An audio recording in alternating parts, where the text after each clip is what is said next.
Public accounts committee کا chairman علیحدہ کر رہا ہے، احمد خان بچن نے سلمان اکرم راجہ صاحب کو بلا لیا ہے، آج وہ باقاعدہ طور پر انہوں نے پرنٹ تک دے دی ہے، آج وہ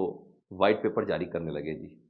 پنجاب حکومت کا بھی تمام تصاویروں کے ساتھ اور ایویڈنس ثبوت کے ساتھ جی، وہ جی آج پنجاب کی بدترین کارکردگی کا وائٹ پیپر جاری کرے گا۔ تو ادھر پاکستان تحریک صاحب اس محاذ کے اوپر ادھر لگی ہوئی جی۔ اس خبر کو جس میں پچھلی پہ اوور لک ہو گئی تھی مگر میں نے تھم نیل پہ بات کی تھی وہ میں نے آپ کو بتانا تھا جی، افتخار جوگزی صاحب ہیں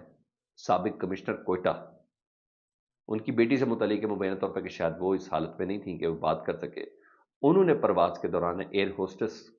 کو مارا ہے اور اس کا ناک سے خون تک نکلا جی، یہ تصویریں وقتی نے ساتھ ہیں، میں اس پر نہیں لگاؤں گا، اور کہا جا رہا ہے کہ وہ اپنی بیٹی کے معاون تھے تمام تشدد میں جی، اس لڑکی نے ایئر ہوسٹس نے کہا تھا کہ بیلٹ باندھ لو، تو انہوں نے بیلٹ نہیں باندھی، انہوں نے انسسٹ کیا ایئر فورسز کی ڈیوٹی ہے، وہ زبردستی بھی کہہ سکتی ہے آپ کو بیلٹ باندھنی پڑے گی۔ بہرحال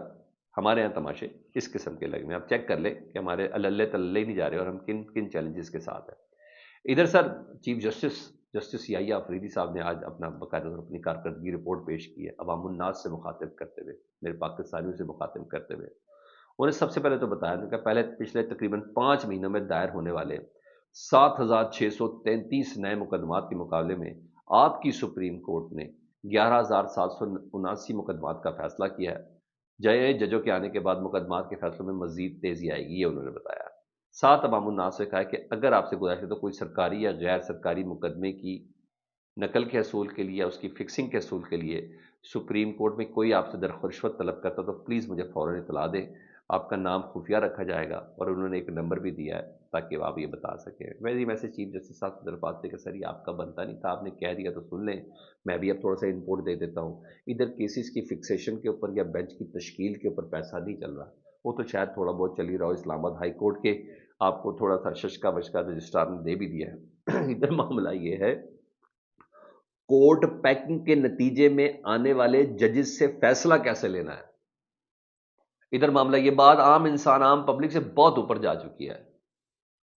اب معاملہ رشوت پیسوں کا نہیں، کیش کا نہیں ہے، معاملہ ہے کورٹ پیکنگ کے ذریعے آنے والے ججز سے ریلیٹڈ۔ اب معاملہ کچھ اور ہے، وہ زمانے کا ہے جی وکیل کر لو یا منشی کر دے گا، اب جج کرنے والی بات ہے۔ جس طریقے سے عدالتوں میں کیسز کی سنوائی ہو رہی ہے، مجھے تو نہیں پتا یہ آپ نے 11,789 کیسز کون سے کیے ہیں، لیکن مجھے اس کے علاوہ کچھ بھی سمجھ نہیں آ رہی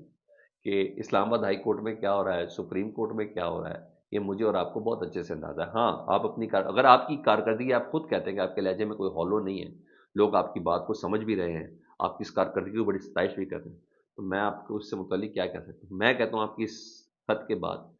جو تھوڑا بہت شک تھا نا وہ بھی ختم ہو گیا ہے آپ کے اوپر، مجھے تو خیر اس بات پہ کوئی یقین نہیں، مجھے تو ایسا ہی لگ رہا ہے۔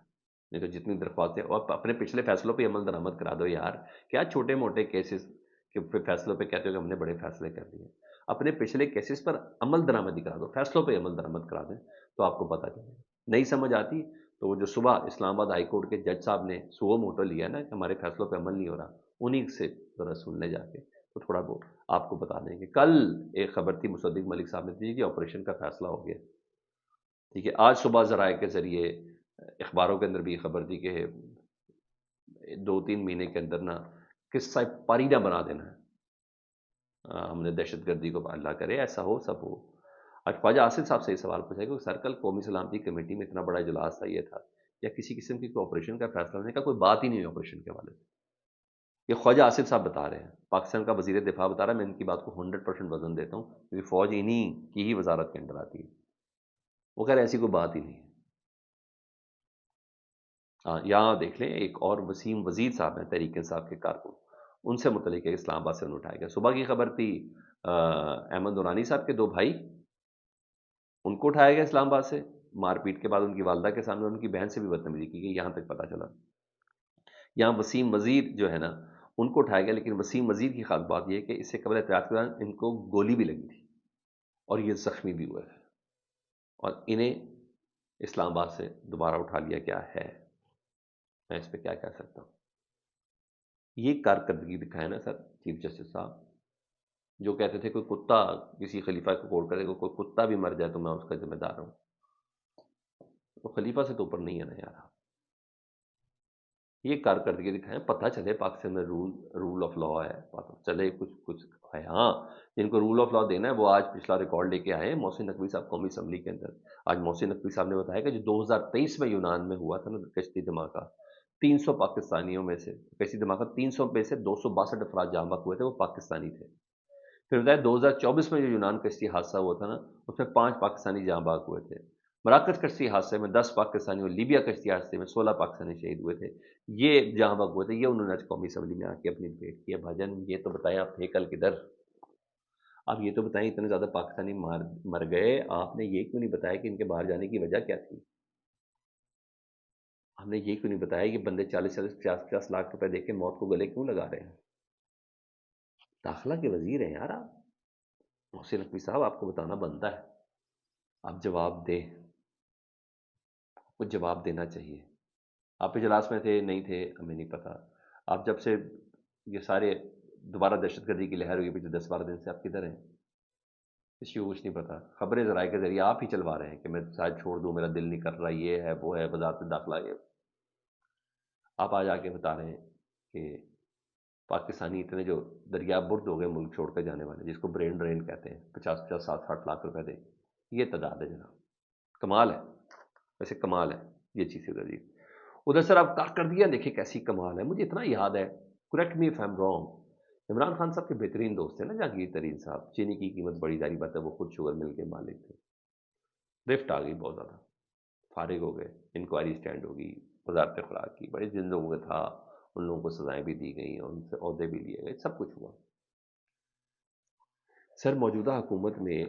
180 سے 190 روپے تک چینی بکی ہے جی، اور وجہ یہ ہے کہ پکڑ دکڑ ایک کمیٹی ضرور تشکیل دی ہے، وہ کمیٹی اس لیے دینی ہے بھائی نون لیگ اور زرداری فیملی اس کی شوگر ملے، ساری جتنے حکومت میں لوگ ہیں انہیں کی شوگر ملے، اپوزیشن میں کسی بندے کی شوگر ملنی ہے تو مجھے ضرور بتائیں۔ رمضان شوگر مل، حمزہ شوگر مل، فلانا شوگر مل، فلانا شوگر مل، ساری انہیں کی ہے۔ سر اب حالت دیکھ لیں کہ نائب وزیر اعظم اسحاق ڈار صاحب جب دیکھے جو ہیں ہی ان کے اکاؤنٹنٹ، اچھا ان کی چینوں کی قیمتوں کے حوالے سے ہم گفتگو نے کیا، وزیر اعظم نے چینی کی قیمتوں کے معاملے کمیٹی قائم کی تھی، کمیٹی کی اجلاس میں شوگر ملز مالکان کی تحفظات کا جائزہ لیا گیا، قیمتوں میں کنٹرول کرنے کے واسطے باقاعدہ اقدامات کا جائزہ لیا گیا، چینیوں کی قیمتوں میں بار بار اضافہ ہو رہا ہے۔ رانا تنویر صاحب نے سربراہی کی، ایک ماہ میں چینی کی قیمت ایکس مل ریٹ سے 159 روپے ہو گئی ہے، چینی کی ریٹیل پرائز 164 روپے فی کلو ہو گئی ہے، وہ سارے 180 روپے مل رہی ہے۔ عمران خان کے دور میں تو 80 روپے تھی، اب دوروں کو موازنہ کر رہے ہیں، جو برباد کر کے چلا گیا جیل کے اندر، کیا بات ہے۔ نے کہا 274 سستے بازاروں میں سے چینی کدھر گھما رہے ہو یار، شوگر ملے سیل کرو، بند کرو شوگر ملیں جو حرام خوری کر رہے ہیں، ہم امپورٹ کے ریٹ پہ لے لیں گے یار، اس سے پھر بھی سستی ملے گی، ہم بنگلہ دیش سے منگوا لیں گے، ہم کسی اور ملک سے منگوا لیں گے، ان کو بند کرو، ان پتہ تو تب چلے گا کیسے کریں گے اپنے لوگوں کے خلاف ایکشن لینا۔ یہ میرا خیال عمران خان صاحب کا ہی کام تھا، عمران خان صاحب کا کام تھا، نہیں تو آج علیم خان نا مخالف مورچے میں نہ بیٹھے ہوتے، آج جہانگیر ترین صاحب کی سیاست، آج پرویز خٹک صاحب، آج اون چودھری، ایسے تھوڑی ہے سر جی، کدھر ہے کیا نہیں وزیر ادویات تھے کیا، جو کچھ بھی تھے، صحت جو تھے، کدھر ہے وہ؟ یہ میری اور آپ کی آنکھوں نے دیکھا ہوا، وزارتوں میں رہ کے اپنی موجودگی میں ان لوگوں کو فارغ کیا، یہ کوئی چھوٹی چیزیں نہیں ہے سر، یہ بڑی بات ہے۔ بہرحال دیگر خبروں میں آپ کو بتاؤں آج بڑے انکشافات ہیں، 107 روپے کچھ پیسے کے حوالے سے پتہ چل رہا ہے جی، 1 لیٹر پہ حکومت نا ٹیکس لے رہی ہے، 107 روپے، اور ڈیزل پہ میرے خیال 109 ہے یا 8 روپے، 1 لیٹر پہ ٹیکس حکومت لے رہی ہے، 1 لیٹر پیٹرول پہ ٹیکس اتنا ہے۔ عالمی منڈی کے ساتھ کیا موازنہ کرنا ہے، یہ عالمی منڈی کے ساتھ موازنہ کرتے ہیں۔ ابھی 13 روپے کم ہونا تھا جو سمری گئی تھی، انہوں نے قیمتوں کو بحال رکھ کے لیویز بڑھا دیے، یہ ہماری پوزیشن ہے، بھاری ٹیکسز سر 1 لیٹر پہ، یہ ہماری پوزیشن ہے۔ اور اب حالات کا ذرا متعلق میں آپ کو بتاؤں تو سر بلوچستان میں زوم زمبازا میں فورسز کی گاڑی پر بارودی سرنگ کا دھماکہ ہوا ہے، میجر سپاہی زخموں کی تاب نہ لاتے ہوئے چل بسے، میجر سعد اور سپاہی ساجد شدید زخمی ہوئے تھے اور بعد میں یہ ہوئے۔ میجر سعد بن زبیر کا تعلق باغ آزاد کشمیر سے ہے، یہ بلوچستان میں زوم زمبازا میں فورسز کی گاڑی پہ بارودی سرنگ کا یہ دھماکہ ہوا تھا، اور پوزیشن یہ ہے کہ کے پی کے میں 2 جگہوں پہ کرفیو لگا ہوا ہے جی، کیونکہ سیکیورٹی کی موومنٹ ہے، اور بلوچستان کی حالت یہ ہے سیکیورٹی خدشات کے باعث 3 بڑی یونیورسٹیاں بند ہیں۔ بلوچستان میں بڑھتے ہوئے سیکیورٹی خطرات نے تعلیمی اداروں کو بھی اپنی لپیٹ میں لے لیا ہے۔ صوبائی انتظامیہ نے حالیہ ہفتوں میں 3 یونیورسٹیوں کو غیر معینہ مدت کے لیے بند کرنے کا حکم دیا ہوا ہے جی۔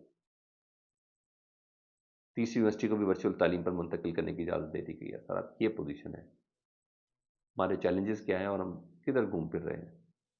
ہاں رہی بات اپوزیشن اتحاد کی، انہوں نے عید کے بعد نا آل پارٹیز کانفرنس اپنی بلا لی ہے، انہوں نے کہا سوائے حکومت کے سارے اس پہ ہوں گے، ہم آپ کو بتائیں گے کہ اصل حقیقت کیا ہے۔ جی سر جی بالکل ٹھیک ہے فلانا یہ نہیں ہوا گا، ہم آپ کو بتائیں گے کہ اصل حقیقت کیا ہے اور کیسے نپٹنا ہے۔ اچک زئی صاحب نے اس کا فیصلہ کیا جی باقاعدہ طور پر، اور اس فیصلے کے حوالے سے اگر میں مزید کچھ بات آپ کے ساتھ شیئر کروں تو اس میں یہ کہ باقاعدہ ترجمان جو ہے ان کے، انہوں نے یہ بات جا کے سامنے شیئر کی ہے، انہوں نے کہا ہم خود اس کے بعد بلا رہے ہیں۔ فیڈ بیک سے متعلق ضرور آگاہ کریں، اپنا بہت زیادہ خیال رکھیں۔ اللہم صلی علی محمد وعلی محمد۔